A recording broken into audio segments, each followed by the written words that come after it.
Have you ever wondered if some of your daily habits are actually shortening your life?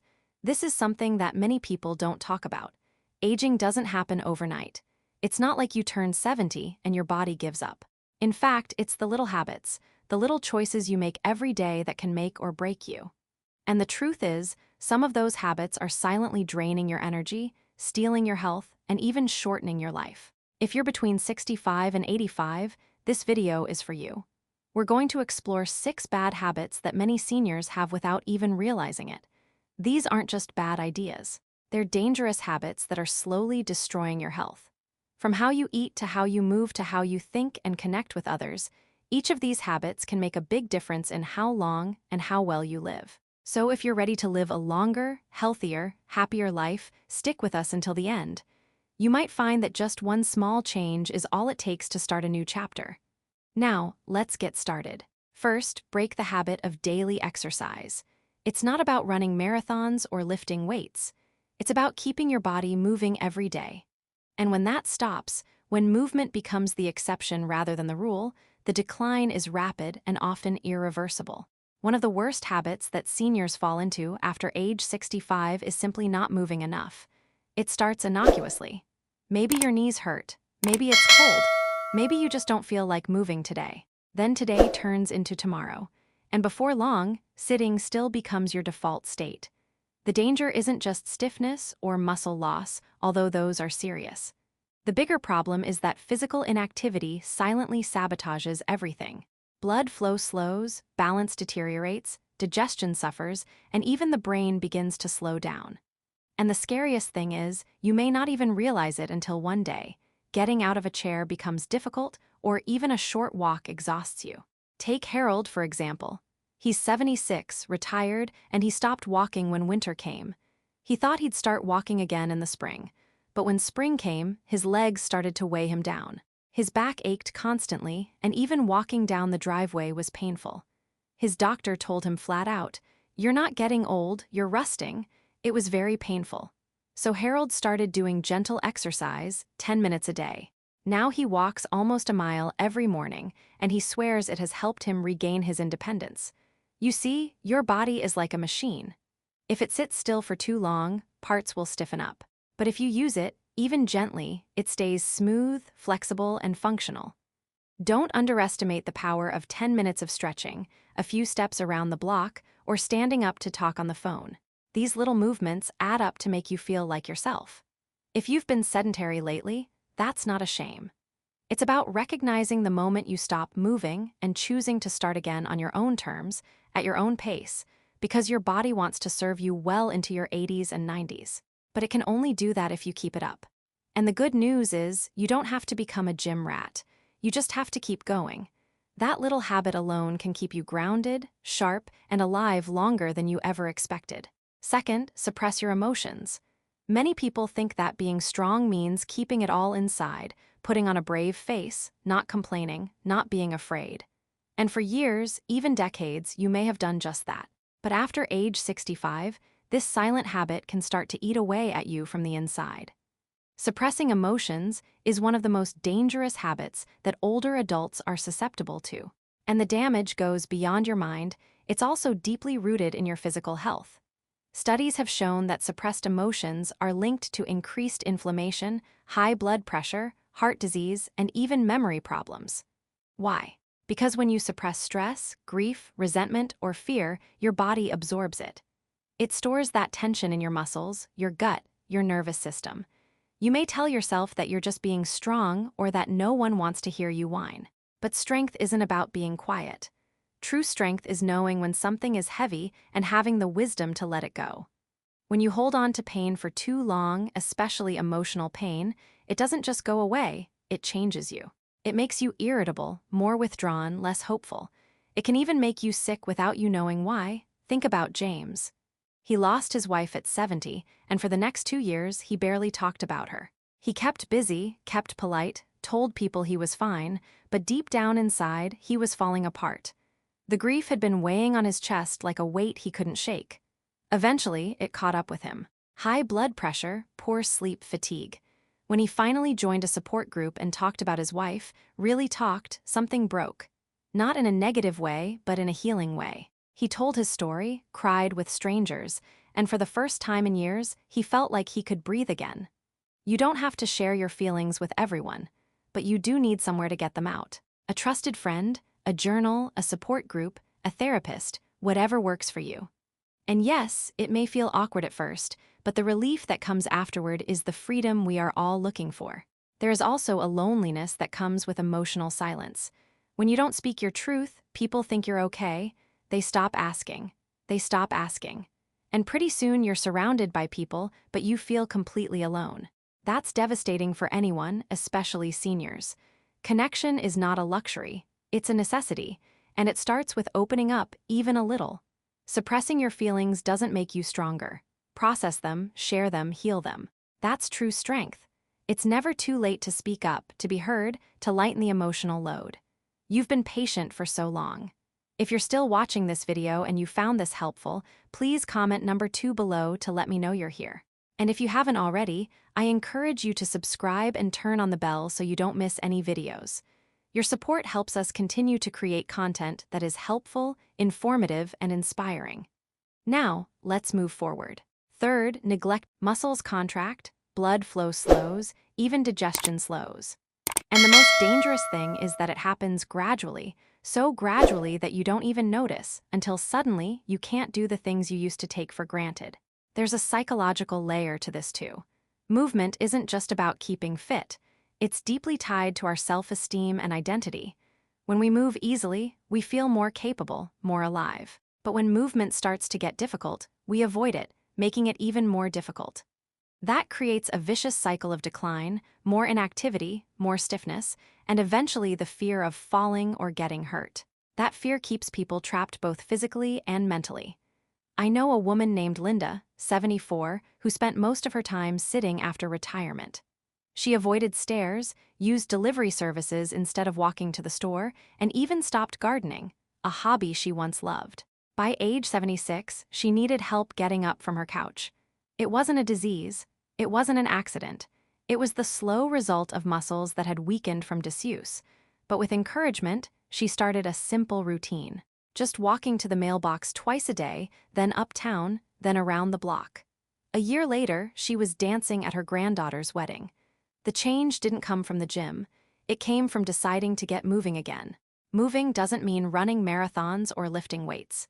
It means staying within your means. It means keeping your joints lubricated, your blood flowing, your muscles moving, and yes, your brain getting some exercise too. Movement increases oxygen to the brain and reduces the risk of dementia. Every step you take sends a signal to your body. I'm still here. I still have life to live. So if you've been sitting too long today, consider this a gentle nudge. Get up, stretch, walk around the room. Your future self will thank you. Standing still may feel safe, but it's actually the riskiest choice you can make after 65. Every time you move, you're choosing life. You're telling your body, I'm not done yet, and your body is listening. Fourth, isolating yourself from others. One of the most dangerous habits to fall into after 65 is isolating yourself from others. At first, you may not even notice it. A missed call here, a canceled lunch there, fewer meetings with friends, and before you know it, isolation quietly sets in like a fog. And once it's there, it's enveloping your life, making everything feel colder, quieter, and much lonelier. Isolation isn't just being alone. It's a lack of connection. And when we lose connection, we don't just lose friendships. We lose motivation, our sense of purpose, and even parts of ourselves. Studies have shown that chronic loneliness can be as harmful as smoking or obesity. It increases the risk of heart disease, depression, cognitive decline, and even premature death. Yet for many seniors, it creeps in so slowly that they mistake it for peace and quiet. There's a psychological reason for this. As we age, we become more reflective. We slow down, we feel tired. We may lose friends, spouses, or simply feel like others don't understand us anymore. And instead of reaching out, we retreat. The danger is that the longer we stay in that space, the harder it becomes to get back out. It's like a muscle that atrophies from lack of use. Connection also needs to be exercised. Take Robert, a retired engineer I met in a community group. After his wife died, he said he felt like he had nothing left to say to the world. He spent nearly 2 years barely talking to anyone other than the grocery store clerk. His health declined rapidly, and so did his mood. But when his daughter enrolled him in a woodworking class for seniors, everything changed. He started talking again, first about wood, then about life. Within 6 months, he was bringing donuts and telling jokes. He didn't just get his smile back. He got his energy back, his appetite back, and even his skin tone back. Human connection can do that.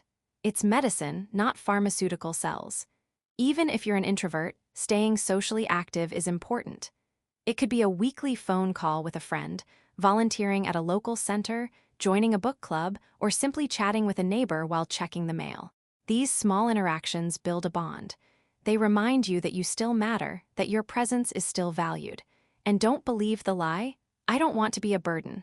That voice isn't telling the truth. Most people are happy to hear from you. Most people want to know you're okay, and many are silently waiting for someone like you to reach out. If you're still watching this video and found this sharing valuable, please comment number 4 below to let me know you're here. And if you haven't already, I encourage you to subscribe and turn on the bell so you never miss a video. Your support helps us continue to create content that is helpful, informative, and inspiring. Now, let's move forward. Number 5, suppress your emotions. There's an old belief that many of us were raised with. Be strong. Don't show your emotions, especially for men, but also for women who have to keep the family together. Emotions are often seen as a weakness, something to be hidden, managed, or swallowed quietly. But after 65, carrying all those suppressed emotions around can become one of the most damaging habits to your health, your relationships, and your peace of mind. Suppressing emotions doesn't mean they go away. It means they turn inward. Anger turns to bitterness. Sadness turns to fatigue. Grief turns to numbness. And over time, this emotional buildup begins to manifest in the body. Muscle spasms, headaches, digestive problems, sleep problems, and even heart problems. The body keeps score whether we like it or not. But the damage doesn't stop at the physical. When you don't express your emotions, you start to lose touch with yourself. You stop recognizing what you need, what you're feeling, or what's really bothering you. It's when irritability arises for no apparent reason. It's when depression creeps in under the skin of sadness. It's when people start saying, "I'm not myself anymore." Even though nothing visibly changes, there's a profound psychological impact. As we age, we often reminisce about the past. We look back on old joys, but also on old regrets. If we haven't made peace with those regrets, or worse, if we pretend they don't exist, they have a way of surfacing at the worst possible times. Suppressed guilt, unresolved grief, and silent resentment can silently steal our joy. They keep us stuck in the past. She said it felt like a rock in her chest. But when she finally allowed herself to grieve in a safe, supportive environment, something magical happened. She said her back pain had lessened, her headaches were less frequent, and for the first time in decades, she slept through the night. It wasn't magic. It was her body finally releasing what it had been holding back for so long. The truth is, expressing your emotions doesn't make you weak. It makes you real. It makes you human. Whether it's through journaling, talking to friends, joining a group, or simply letting yourself cry when something hurts, it matters. It heals. And if the idea of sharing your feelings is still foreign, start small. Tell someone, "This is upsetting me," or "I miss him today," or "I'm scared and I don't know what to do." These small confessions build emotional muscle. They remind you that your inner world is just as worthy of care as your outer world.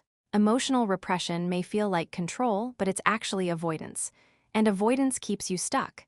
At this stage in your life, you deserve freedom, emotional freedom. You've had enough. It's time to let some of it go. 6th, keep your mind relaxed. There's a danger that creeps in as we age, and it often goes unrecognized. Mental laziness.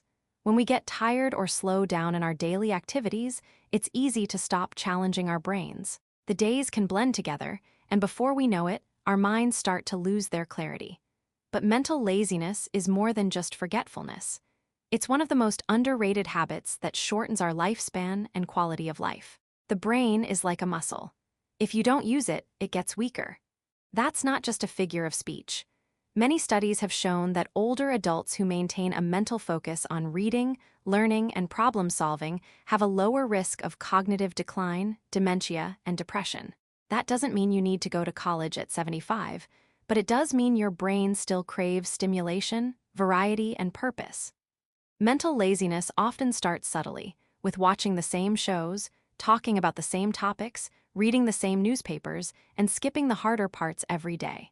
There's nothing wrong with a routine, but when a routine becomes mindless repetition, the brain begins to drift. Over time, drifting becomes drifting, and drifting becomes disconnection. Worse yet, mental stagnation often has emotional consequences.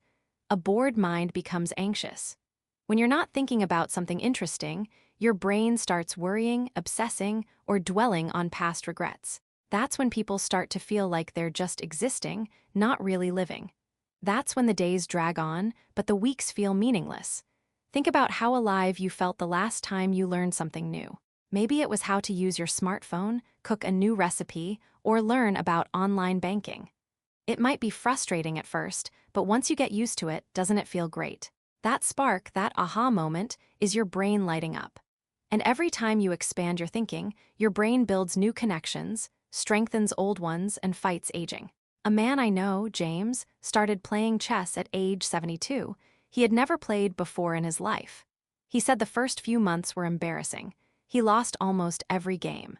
But now, at 79, he plays chess weekly with a group of friends at the local library. He credits this with keeping his memory sharp, his social life active, and his evenings filled with laughter and challenge. That small decision has given him a new purpose in his later years.